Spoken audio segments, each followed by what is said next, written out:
Hello! On se retrouve aujourd'hui pour une nouvelle vidéo. Alors je suis désolée, on entendra peut-être un petit peu de monde aux alentours parce que je ne suis pas chez moi. Donc c'est pour ça que c'est un cadrage un petit peu plus original que d'habitude. Je reprends cette fois les vidéos avec d'autres projets qui vont suivre sur la chaîne. Donc j'espère que ça va vous plaire. Pour l'instant je vous en dis pas plus.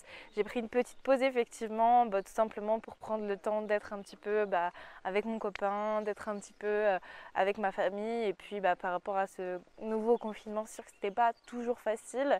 Donc là, je reviens plus décidée et en plus avec de nouvelles idées pour la chaîne. On va parler aujourd'hui de l'affaire de Betty Nabo. Je vous laisse donc découvrir son histoire.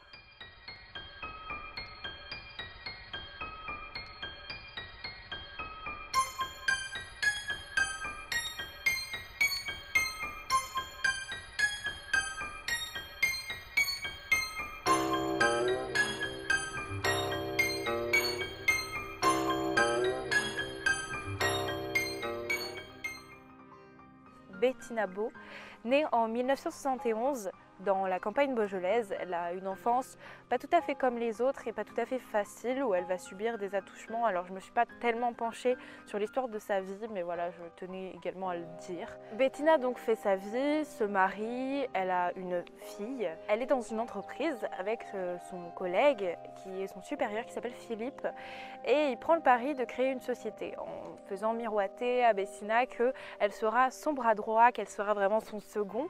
Et à ce moment-là, ils ont également une liaison. Donc, on va parler des protagonistes de l'histoire pour que vous puissiez situer un petit peu. Vous avez donc Philippe Gletti qui est le patron, enfin futur patron qui crée la société avec Bettina Beau. Et vous avez Philippe Beau qui est donc le mari de Bettina. Bettina, elle, entretient donc une liaison avec Philippe Gletti, son patron. Et elle est donc mariée à Philippe Beau, son mari. Pour vous situer un petit peu, vu qu'il s'appelle pareil, c'est pas tellement facile. Son patron, donc Philippe Gletti, prend le pari de créer cette société. Bettina, qui l'idolâtre absolument, vraiment énormément à ce moment-là, décide de le suivre. Et pour devenir effectivement son bras droit, elle va tout donner à cette société, son temps, beaucoup de son temps, beaucoup de son énergie. Et elle sera considérée implicitement comme le second de Philippe. Il crée cette entreprise donc de fenêtres en PVC et en alu. Bettina est assistante de direction dans la société et s'ensuit du coup une dizaine d'années où elle devient effectivement l'homme à tout faire et la personne indispensable. En suivant donc Philippe dans ce pari de créer sa société, il devient son patron. Elle l'aide beaucoup, énormément.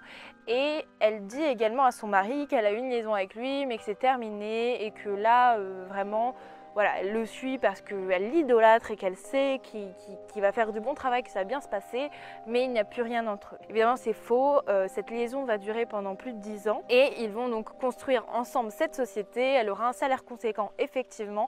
Elle sera comme son bras droit, mais c'est nullement écrit en fait. Elle n'est pas considérée comme un associé dans la société, c'est vraiment juste implicite et c'est juste la personne à qui on se réfère pour plein de choses. Au bout d'un moment, son patron décide de nommer un réel numéro 2. Et là, c'est vraiment un coup dur pour elle parce qu'en plus, elle est considérée comme son objet sexuel parce qu'elle lui fait apparemment, soi-disant, des pipes entre deux rendez-vous, des choses comme ça. Donc c'est vraiment son objet sexuel. Donc Bettina est l'objet sexuel de Philippe, son patron. Et en plus, ce qui se passe pas très bien, c'est que elle est vraiment refoulée au second plan. Elle n'est plus le numéro 2, elle est vraiment juste la secrétaire de direction. Or que c'était pas du tout ce qui était prévu depuis le début. Donc ça va lui mettre un coup. En plus, quand ils vont faire une soirée, elle, au lieu de profiter, de parler avec les clients et tout ça, elle sera vraiment... ça, c'est dans le témoignage du mari, c'est vraiment ce qui l'a marqué.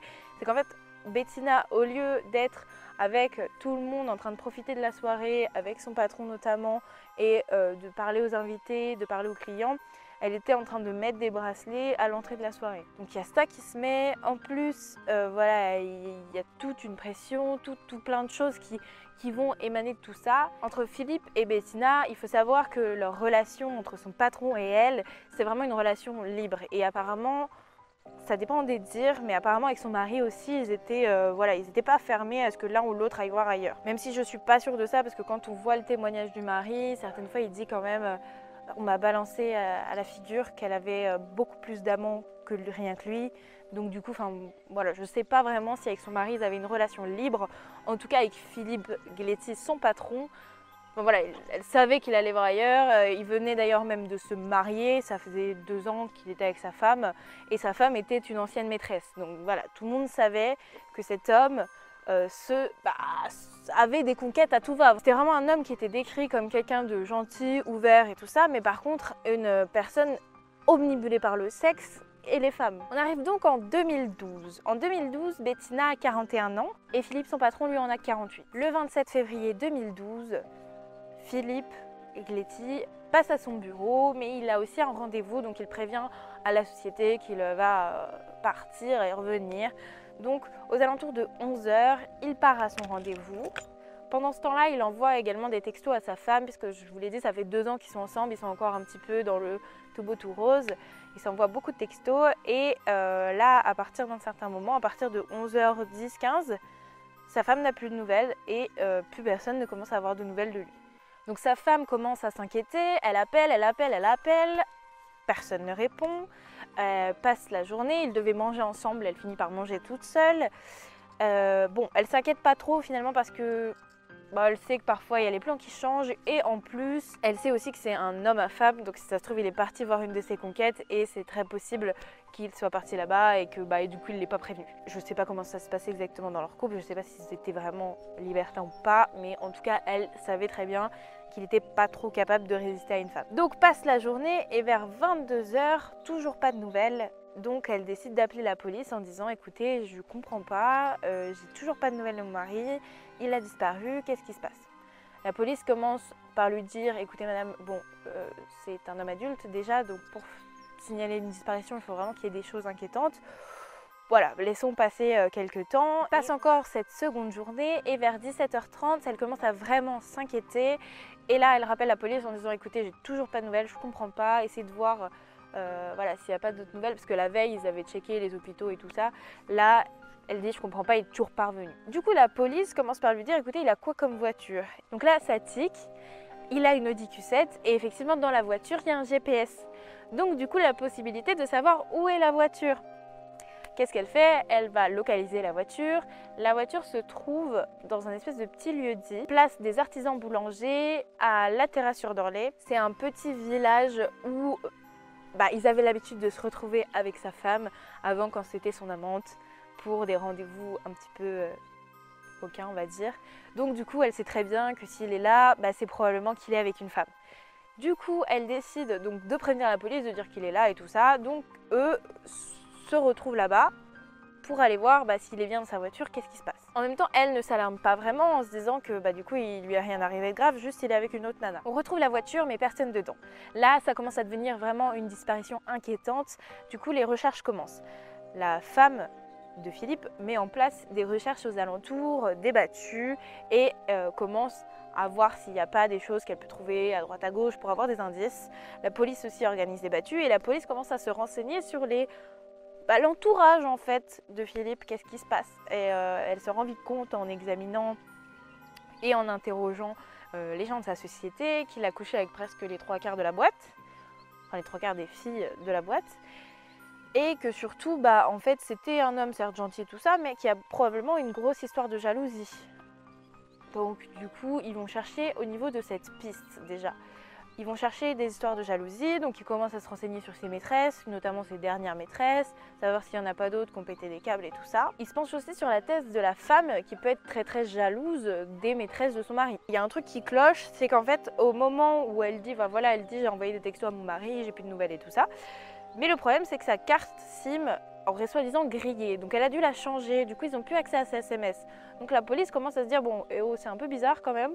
Donc elle va fouiller la thèse au niveau de sa femme. Ils vont fouiller aussi au niveau des maîtresses. Ils vont remonter vers Bettina Beau en se disant, ça fait partie des maîtresses qui sont d'actualité. Le mari, il avait été au courant, il a pété un câble il y a quelques temps. Bon, ça peut être lui. Du coup, ils vont chercher au niveau de Bettina. Ils vont aller voir dans sa maison et en fait il a des armes de collection, son mari. Du coup ils vont commencer à chercher au niveau des armes de collection de son mari. Et là, l'étau se resserre pour Bettina. Le 4 mars 2012, on retrouve le corps de Philippe Gléty. Il est dans un massif du Pilat recouvert de branches. Donc comme je vous l'ai dit, au niveau de l'enquête, ça se resserre et ça se rapproche de Bettina. Et là, je ne sais pas exactement ce qui se passe dans sa tête honnêtement parce que j'ai pas eu notamment d'analyse vraiment psychologique sur ce qui s'est passé avec Bettina par rapport à cette histoire. Mais en fait, l'étau se resserre vraiment autour d'elle et il commence à y avoir des suspicions. Alors, un matin, 10 jours après du coup les faits, elle est en pleurs, son mari la retrouve en pleurs et il sait pas quoi faire, donc il la prend dans ses bras. Après c'est logique quoi qu'elle pleure parce que son patron vient de décéder, la boîte va pas très bien. Voilà, donc il la prend dans ses bras, il commence à la réconforter. Elle lui dit, écoute, je l'ai tué, c'est moi qui l'ai tué. J'en pouvais plus de lui, je pouvais plus le supporter, alors je l'ai tué. C'est pas exactement mot pour mot ce qu'elle a dit, mais du coup son mari, il tombe des nues en fait. Il est complètement choqué, vraiment. C'est ce qu'il dit. Il dit, il y a un courant électrique qui me passe dans le corps. Il est complètement pris par surprise. Il n'était pas du tout au courant que sa femme pouvait faire ce genre de choses. Donc il lui dit mais pourquoi tu l'as tué? Enfin je veux dire c'est pas une raison, quand tu t'entends pas avec quelqu'un tu tues pas la personne, mais c'était trop, elle étouffait. Donc du coup lui il décide d'aller porter sa fille à l'école et Bettina va avouer son meurtre à la police accompagnée de son mari. Donc le 8 mars 2012 elle avoue les faits. Le problème c'est que la police ne croit pas que ça puisse être une femme qui ait commis ce meurtre et donc ils vont pas du tout la suspecter. Enfin, je veux dire, elle avoue, mais ça peut pas être elle, c'est pas possible. Ça peut pas être une femme qui ait commis ce genre de meurtre, d'autant plus que il y a eu des balles, on est revenu sur le corps, on a fouillé le corps, enfin voilà, il y a des choses qui vont pas. Du coup, on va accuser son mari. Son mari va être en interrogatoire pendant 48 heures. Et pendant 48 heures, on va vraiment le questionner et lui, il est pris de court parce que sa femme a avoué les faits et c'est lui qu'on accuse. Donc tout son entourage commence à éclater, d'autant plus que sa femme avoue les faits. Lui est questionné et suspecté. Donc du coup, vraiment, ça va plus. Son entourage éclate, une partie de sa famille ne lui parle plus, une partie de ses amis s'éloigne. Et lui, tout son monde s'effondre. Alors du coup, il va vraiment nier en bloc, lui n'était pas du tout au courant, et il n'était pas du tout même au courant que sa femme puisse commettre ce genre de choses. Et en plus, il croyait vraiment que la liaison avec sa femme était finie. Donc lui, il pensait plus que c'était son amant, c'était juste son patron. Alors effectivement, elle était refoulée au second plan, c'était pas vraiment la numéro 2. Mais bon, voilà quoi, c'était pas tellement son problème à lui. Sa femme, voilà. Le meurtre a été commis avec l'une de ses armes. Mais du coup, ce qui va vraiment le sauver, cet homme, donc Philippe Beau, c'est qu'en fait, il y a eu un coup de téléphone qui a été passé chez lui et lui a répondu sur le fixe de chez lui quelques minutes avant le drame. Et c'est impossible, techniquement parlant, qu'il ait pris sa voiture directe, qu'il y était, donc c'était pas possible, ça ne concordait pas. Donc heureusement, ça va le sauver et également le fait que Bettina a vraiment avoué le meurtre et elle a dit voilà que c'était elle. Je vais vous expliquer comment ça s'est passé maintenant. Donc le 27 février, Bettina envoie un texto à Philippe Gléty en lui disant voilà écoute, en gros elle lui donne un rendez-vous amoureux pour une partie de jambes en l'air dans un petit chemin où ils avaient l'habitude de se retrouver. Du coup lui vient, ok très bien, sauf qu'elle avait vraiment l'intention de le tuer. Elle a pris une des armes de son mari, elle l'a chargée à bloc et là elle l'a laissé marcher, elle l'accompagne, elle lui dit qu'elle a oublié quelque chose dans sa voiture, elle retourne dans sa voiture, elle prend l'arme et là elle le vise lui étant de dos. Il va se retourner, elle va réessayer de le tirer dessus, elle va le rater, il va finir par tomber au sol et elle va retourner directement sur le cadavre, lui tirer 2 balles dans la tête et l'achever. À ce moment-là, elle va essayer aussi de le fouiller, prendre un petit peu d'argent, mais même pas tout ce qu'il a sur lui, elle va trop rien faire. Elle retourne donc à sa voiture, part, jette les douilles dans un fourré et retourne à son entreprise, manger avec ses collègues comme si de rien n'était. Je vais revenir un petit peu sur la vie de Philippe Gléty pour vous expliquer le personnage que c'était. C'est un homme qui donc à ses 10 ans a frôlé la mort à cause de, je sais plus, un accident, il a failli mourir. Et donc lui, pour tout ce qu'il vivait après, c'était que du plus, que du bonus. Donc il vivait à 200%. Il était vraiment un homme qui croquait la vie à 100%, à 200%.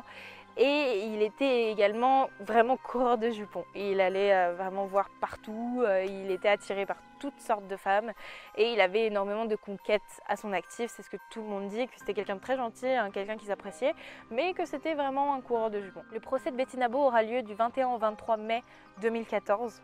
Pendant 2 ans, il s'est passé quelques petites choses pour Bettina, notamment, elle était incarcérée, mais son mari a décidé de divorcer.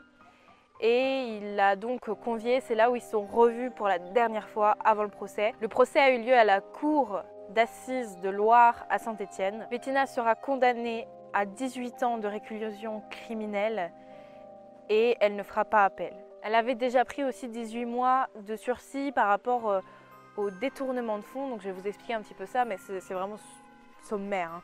Mais chaque année, en fait, elle piquait un petit peu dans la caisse de la société. Je suppose qu'elle faisait ça parce qu'en fait elle estimait qu'elle le valait plus, donc elle piquait un petit peu quelques centaines d'euros chaque mois, ce qui fait au total plus de 38 000 euros donc, qu'elle doit à la société. Elle fera plusieurs prisons, une maison d'arrêt aussi, mais moi je voulais vous parler aussi de 2 témoignages qui vont vraiment avec cette histoire pour tout rassembler. L'objectif de cette vidéo pour moi c'était vraiment de rassembler toute son histoire. Parce que j'ai trouvé donc effectivement un témoignage de son mari dans la vidéo Les yeux d'Olivier que je vous mettrai en barre d'infos si vous voulez aller la voir. J'ai vu également un reportage sur elle en prison, comment sont les femmes en prison, comment elles sont incarcérées pour voir comment ça se passe. Et j'ai vu aussi quelques autres petits reportages. Parlons maintenant du témoignage du mari. Le témoignage du mari m'a vraiment bouleversée parce qu'en fait lui est tombé des nues. Voilà, il s'est marié, il aime sa femme toujours. Hein. Mais il l'a aimé d'autant plus avant. Et en fait, il est vraiment tombé des nues dans tout ça. Il explique ce qui s'est passé. Il dit que il comprend pas, que de base, quand il a appris tout ça, il a dit mais c'est pas possible. Enfin, je ne connaissais pas ma femme et je connaissais pas cette partie d'elle. Il a appris à se reconstruire, notamment pour sa fille. Et sa fille souhaite toujours entretenir le lien avec sa mère, mais ça a été très difficile. Elle s'est réveillée pendant la nuit, elle hurlait, ne comprenait pas. Elle a été aussi la fille de la meurtrière à l'école, donc ça a été très difficile. Mais lui, il a essayé de la soutenir au maximum pour qu'elle ne perde pas ses 2 parents, en fait, que lui se morfonde et que sa femme, il l'ait perdue en prison. Du coup, il a tenu le coup pour sa fille, il s'est créé des passions, donc vous le verrez si vous regardez le reportage. Donc il s'est vraiment créé une autre vie, il a perdu ses proches, il a perdu des amis. Donc lui, il a appris à compter sur ceux qui sont restés et vraiment à tenir bon. Il dit qu'il ne sait pas quand est-ce qu'elle sortira, s'il ne compte plus. Il ne sait pas quand elle sortira et il ne sait pas s'il voudra la revoir à ce moment-là. Il ne sait pas dans quel état d'esprit il sera. Au moment du reportage, il dit qu'il ne veut pas la voir. Après, son ami dit qu'il est profondément convaincu qu'il est encore amoureux et que si elle revient et qu'elle fait un pas vers lui, il sautera dans ses bras. Donc, la vie n'est pas terminée pour lui, il aime profondément encore sa femme et il ne peut pas encore passer à autre chose. Pendant le procès et même avant, il a été un peu maltraité entre guillemets. On lui a mis dans la figure plein de choses, notamment que sa femme était le sex toys de son patron, qu'elle avait beaucoup plus d'amants que rien que lui et que en plus, il connaissait pas vraiment sa femme, on lui a un peu tout balancé dans la figure. Donc voilà, il faut tenir compte aussi de ça. Je pense que c'est important de savoir que les victimes, c'est pas seulement la personne qui est tuée ou la famille de la personne qui est morte, mais aussi tout l'entourage de la personne qui a fait quelque chose, parce que quand ils sont pas complices et quand ils sont pas au fait des choses, après il y a beaucoup de choses qui se passent et c'est difficile aussi pour eux. Donc du coup, d'un côté, ils réapprennent à vivre et à savoir comment faire. Lui vit toujours dans la maison qu'ils ont occupée tous les deux, mais il a évincé toutes les parties de sa femme et il a tout enlevé. Alors je sais pas où il les a mis, mais ce qu'il dit c'est qu'il a tout débarrassé pour essayer d'y penser le moins possible. Passons maintenant au reportage que j'ai vu sur Bettina. Alors c'est fort intéressant de voir comment elles vivent dans les prisons. Je vous invite vraiment à aller le voir en barre d'infos. On voit vraiment comment elles vivent, comment elles mangent, comment elles supportent en fait l'incarcération. Donc Bettina, elle est incarcérée dans une prison à Rennes avec d'autres détenus et ça fait un petit peu centre, si vous voulez, l'internat, mais vraiment strict parce qu'elles ne sortent pas, et l'hôpital. Il y règne une odeur vraiment étrange, ce qui dit l'une des détenues, et chacune essaye de prendre sa peine et de se l'appliquer à elle-même. Je m'explique. En fait, si vous voulez, il y en a qui disent qu'elles veulent pas voir leurs enfants en sortant parce qu'elle ne veut pas leur donner l'odeur. Enfin, chacun en fait essaye de se donner un poids pour essayer de se dire que c'est ça leur sentence en plus de la prison.